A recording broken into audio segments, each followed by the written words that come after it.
As Get to Know Your Draft Picks week continues, we're going to do it from a different angle this time, from a draft analyst who talks to a lot of players before or after they get drafted and has some insights on the Cardinals picks. Let's discuss.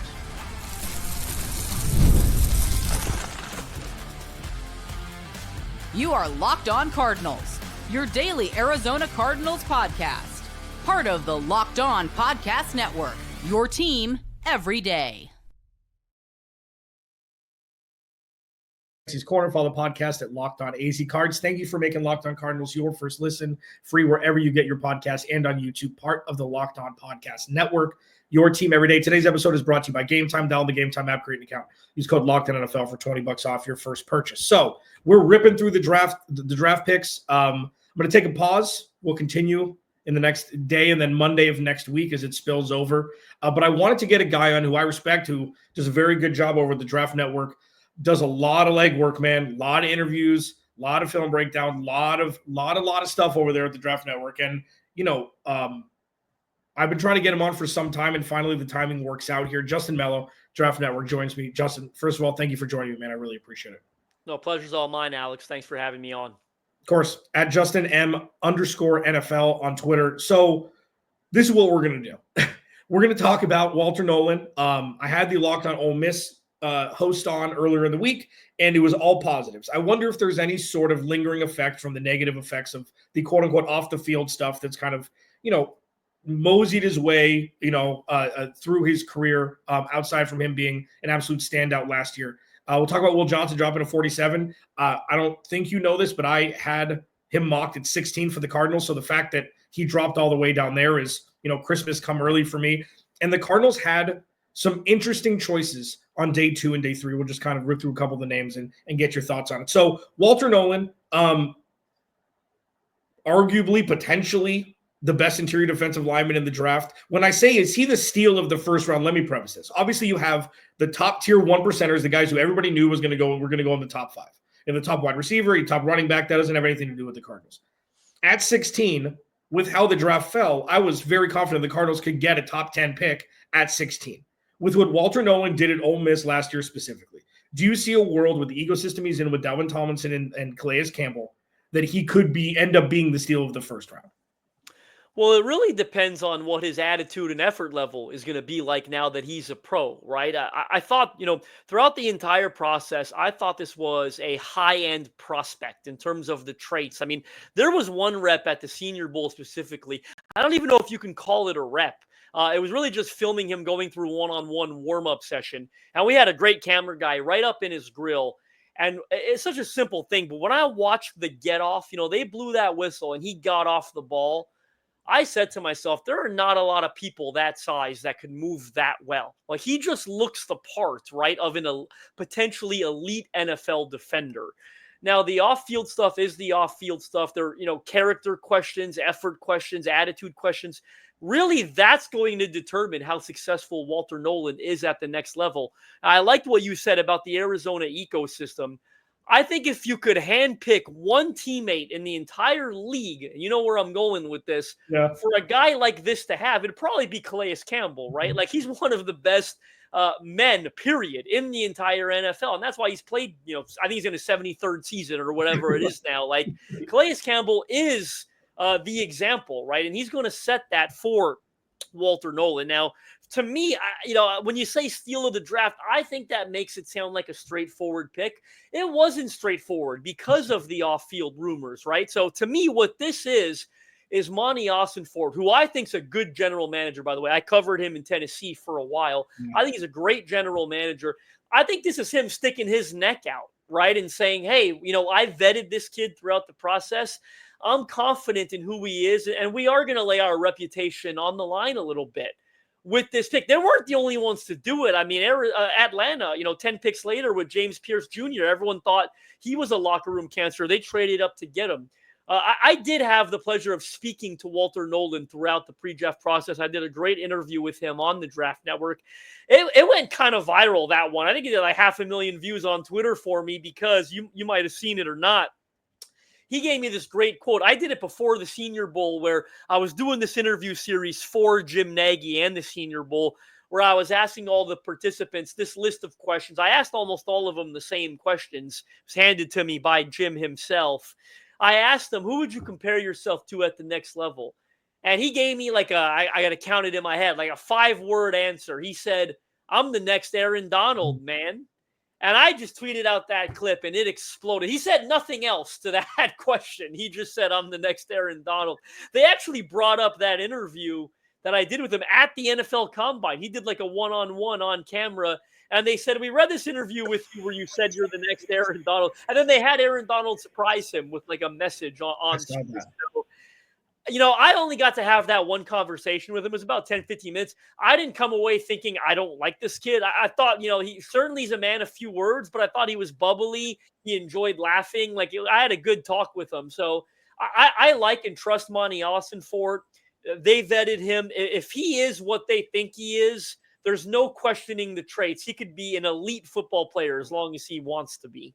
Justin Melo, Draft Network joining me. That's badass, man. That's awesome that went viral for it, because I saw it too, and it's like one of my favorite just entities is the idea of the greater fool, where everybody makes fun of them. You throw them the hot potato, whatever it is, but they're the ones that change the world. Like having that type of bar to set for yourself. It's not something that really could be laughed at. If you see what art form sports is and all these things these kids are going through the draft process, stamping like that, that's not saying, oh, we're going to sweep this team before the playoff series starts. That's a mindset. And all you needed to see was, and I'm not sure if you saw this, was the little clip where right after they hung up, Monti Ossenfort and Jonathan Gannon embracing like they just won the lottery. They got their due. Like it seemed like that was it the entire time with how they hugged them. They're like, don't know if he's going to be there. And regarding the ecosystem, as you mentioned, like that can change everything, right? Placement, timing, situation. He's not drafted to save the room anymore because they brought in Dalvin and Calais. Like, I don't know if there's a better spot in the end, aside from Philly and Baltimore where they're already ready to go. Like on an up and coming team where a guy who can make an impact on 2 and 3 downs, like I'm over the moon about this kid if everything plans out the way you expect it to. It could be a good spot for him, no doubt. And they've been looking for an interior presence, right? Like the last couple of years, Jonathan Gannon has had to piece together a pass rush. Like even last year, I thought their personnel was worse than the actual results. Like that should have been a bottom 3, bottom 5 team in the league in terms of sack production. And they weren't bottom 3 or bottom 5. They were middling, but it should have been worse, right? Based on personnel groupings, in my opinion. So they've been looking for that interior presence. I like Darius Robinson when they took him last year. That hasn't worked out yet, but it's too early to write him off. He was obviously hurt most of the year. I thought he was a good football player. Jonathan Gannon being a defensive-minded head coach who once oversaw a 70-sack season, like they had to get the personnel going for him, right? And he's going to be thrilled. And of course, a lot of the interior guys that he worked with in Philly that had success, he's going to see some similarities. To your point, one thing I'll say, with the off-field stuff, NIL, it's had a lot of negatives, but it's also had a lot of positives. And one of the biggest positive, in my opinion, the biggest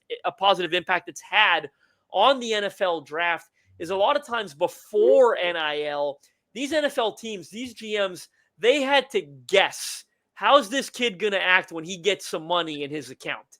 Right? Because that changed. I mean, I cover the Titans. I look at what happened with Isaiah Wilson, who completely duped the Titans, right? Like completely duped them with personality. With Walter Nolen, now I imagine he made something at Ole Miss this year. I don't know what it was, but a football player that good who transferred to a program like Ole Miss, he made some money, I would imagine. So that removes some of the guesswork involved. How's this guy going to act when he gets money? And I'm sure that played a part in the Cardinals being comfortable with the evaluation. I agree with that. And we'll move to Will Johnson in the second segment as I bury the tease. But I think also what it shows, the beauty of NIL, which is something, this is a new revelation for me. Because I think NIL has been an abject Coinbase or Bitcoin in 2012. Like nobody knew what the hell was happening. And you're just kind of figuring it out. The fact that you could see him go from a dysfunctional situation at Texas A&M and acting the way he did to a functional organizations now at Ole Miss shows that he can adapt when he's in the right ecosystem and not in a bad one that Jimbo Fisher set up. So it's gonna be fascinating to see. I do want to talk about Will Johnson next. Could he be the steal of the entire draft? I know I'm speaking in platitudes today, but I don't care. It's my show. We'll talk about it next. Locked on Cardinals, your team every day. This episode of Locked On Cardinals is brought to you by the Game Time app. I use the Game Time app for everything. I use it for stand-up comedy tickets. I used it for Green Day when they came to Phoenix last year. But now, timing-wise, there's nothing like the atmosphere of an NBA playoff game. Every bucket, every defensive stop, every moment feels huge. It's electric in the arena, and with Game Time, you can be a part of it without the stress of last-minute ticket hunting. Imagine being at the, maybe the Pacers game last night, and you bought tickets with Game Time. Game Time makes it fast and easy to get playoff tickets, even when demand is sky high. Prices on the app actually go down as tip-off gets closer, and their last-minute deals can save you up to 60%. Plus, the seat view attribute to it is out of this world. You click on a section in a row, and you can see your vantage point from the seat before you buy it. It's an absolute game changer. Take the guesswork out of buying tickets with Game Time. Dial the Game Time app, create an account, use code LOCKEDONNFL for $20 off your first purchase. Terms apply. Again, create an account and redeem code LOCKEDON NFL for $20 off. Download Game Time today. Last minute tickets, lowest price guaranteed. Justin Melo, Draft Network, joining me here at JustinM_NFL on Twitter. So, I'm over the moon with what's going on. Obviously, it's all future pacing. But for me, what I've said since the end of the 2022 season when Monti Ossenfort and Jonathan Gannon took over is they're not drafting players to save a position group like Steve Keim did. Drafted Marco Wilson, threw him in at CB2. What are we doing here? That guy's a rotational piece at best as a rookie, but he was playing starter minutes because they had no talent because he couldn't draft well. This is not that for any of the draft picks that they had with the position groups, and we'll go down the day 2 and day 3 guys in the final segment. But Will Johnson, I had mocked in our Locked On NFL mock draft at 16. He was there. I took him. I thought the Cardinals should have got offensive line 100% unless Will Johnson was there. They didn't either. He was there at 47. I'm going to ask you this as somebody who's much smarter than I am. Is it irrespective of the knee rumor around draft time? Was it an abject failure by the other 31 organizations to pass on him? I guess it would be like 25 who had a second go before the Cardinals did in the second round. Well, it's tough to say because we don't have access to the medical reports, right? I think it's fair to say that the medical report is the reason why Will Johnson slid. And there were some other things, right? Like there was questions about his long speed. He was hurt throughout the pre-draft process. He didn't run the 40. I'll say this to temper it a bit, but I did think Will Johnson was one of the best players in this class. I had a top 10 overall grade on him. Like when you go back to the 2023 tape, especially, it's freaking elite. He's a national championship winner, man coverage, zone coverage. I didn't have questions about his speed on tape. Like I thought he looked plenty fast on tape. Can play man coverage, instincts to trigger in zone, terrific ball production, pick 6 return touchdowns, you name it. Like I thought this was an elite cornerback on tape. Now, unfortunately, to temper it a bit, I know too much about how the NFL works in general for me to sit here and just throw up my arms and say all 31 teams are definitely stupid. No, it was the access. It was the access to the medical reports that gave them pause, in my opinion. So maybe a couple of them or a bunch of them knew something Arizona was comfortable with. They weren't. Like I always say, when you're the outlier in something, especially when it comes to the NFL, you're sticking your neck out a little bit. And sometimes it works and sometimes it doesn't, right? Like that's just the way it goes. I did think Will Johnson was absolutely worth the gamble for the Cardinals in the middle of the second round. Again, an elite football player on tape. The 2024 tape wasn't quite as good as 2023 was, but Michigan wasn't as good, right, in 2024 as they were in 2023. I thought that played an impact in his on-field performance. If the Cardinals hit on this pick, they're going to hit big. This is a CB1 type of player that can eliminate half the field. You don't find those types at 47, right? So if the injury checks out and the knee checks out, that's probably what they're coming away with here. So I was a huge fan of this pick. Again, I had an elite grade on Will Johnson based on tape. Unfortunately, everything else sort of muddied the pre-draft evaluation for him, the injury and the long speed and the non-combine and pro day participation. But I don't blame. I mean, it's fun. They're taking some risks with both of these picks, right? Walter Nolen and Will Johnson. This certainly is Monti Ossenfort sticking his neck out there. But if this pick hits, it's going to hit big. Yeah, and I Monti Ossenfort does not shy away from injuries. I mean, Garrett Williams could have been a first-round pick, fringe high second-round pick if he didn't tear his ACL at Syracuse in December, whatever it was. They took him in the third round.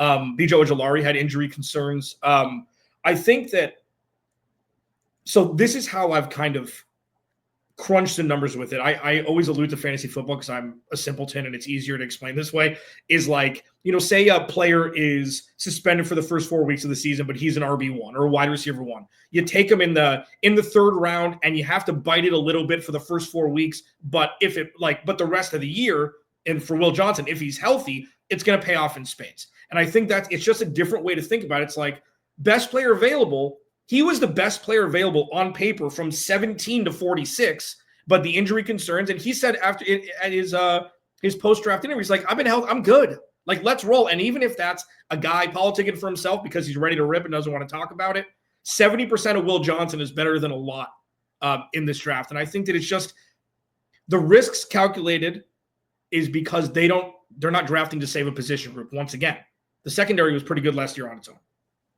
Well, I think it goes back to the old saying about opportunity cost, and right in general, right? Like maybe they didn't take him at 16 because they know what the risk of that. We can't have a first round pick with this sort of injury, yada yada. But when he's there at 47, and I know second round picks are still important, well, you feel better about taking that risk when again you think you're getting maybe a top 10, top 15 player.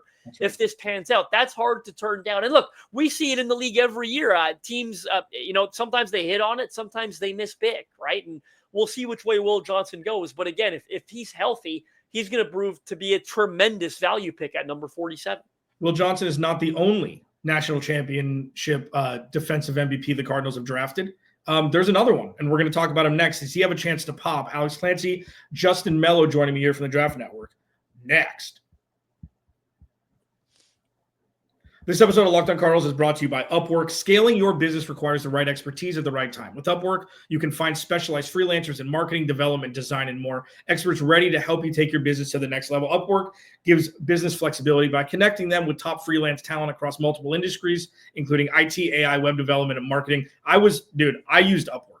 When I was working in radio, I was looking for side jobs. I was looking for voiceover things, for audio editing. Upwork's fantastic, man.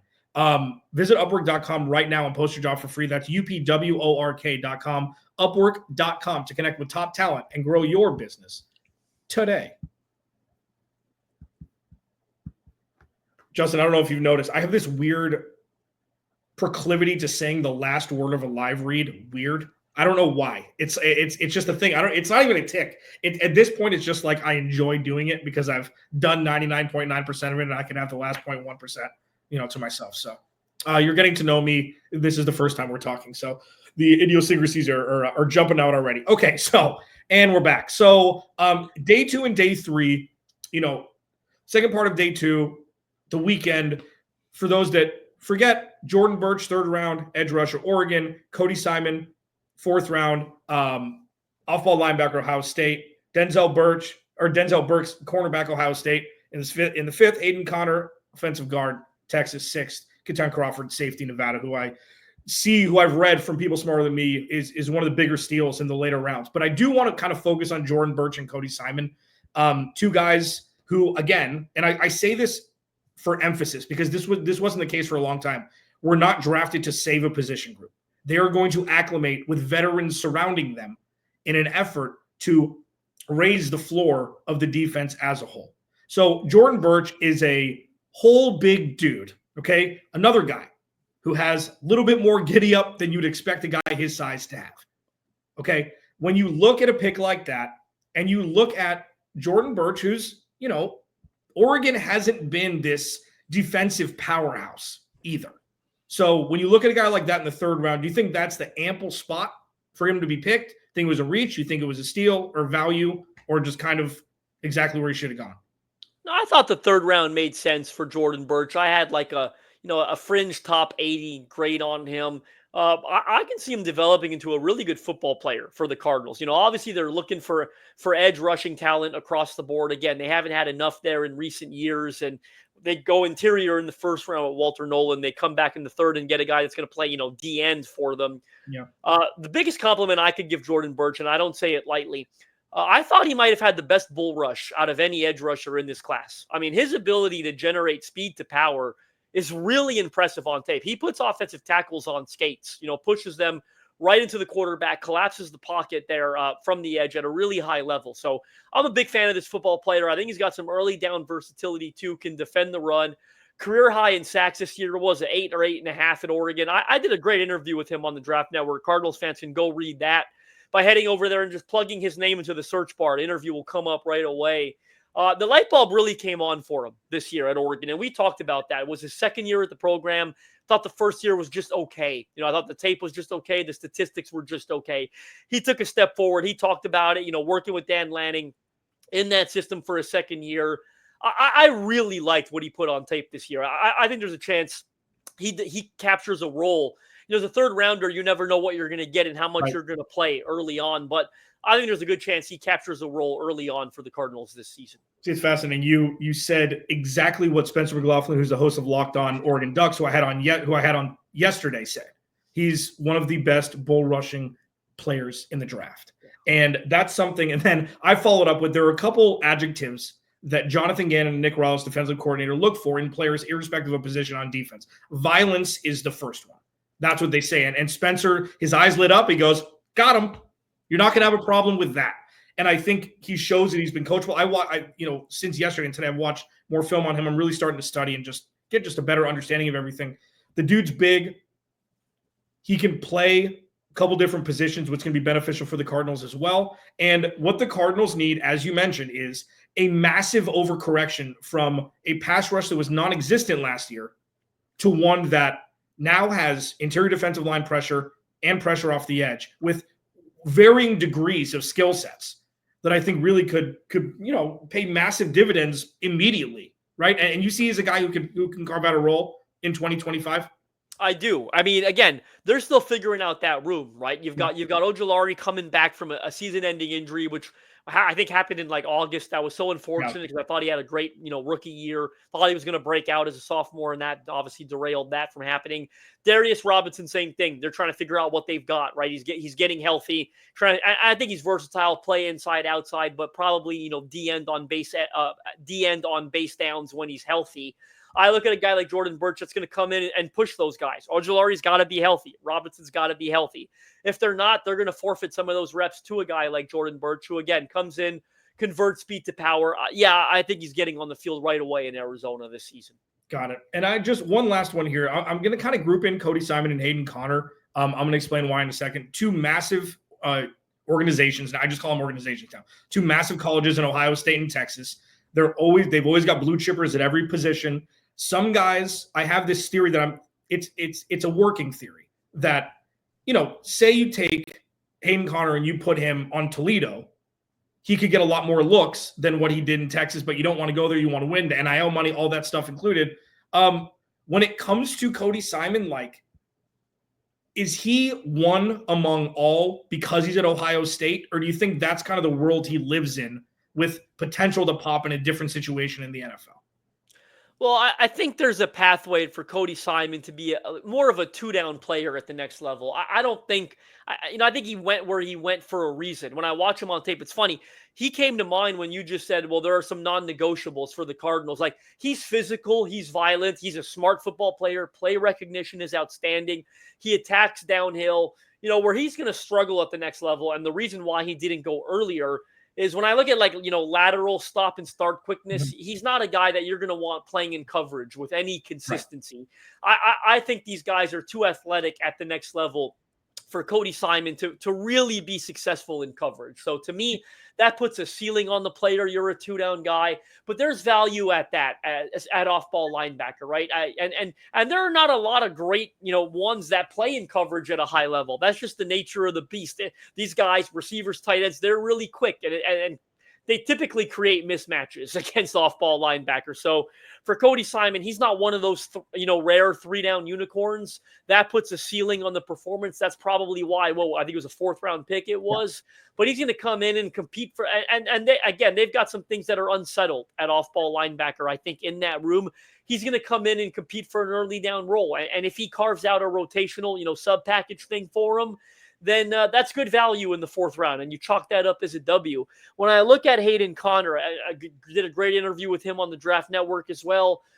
you're drafting interior linemen on day 3, what I'm looking to get is versatility. I think at that point, right? Because again, not a lot of those guys realistically are going to develop into long-term starters. So what I'm trying to get is a guy that could be a swing backup for me. And I think Hayden Conner is going to be that. He's experienced with center. He's got experience at guard.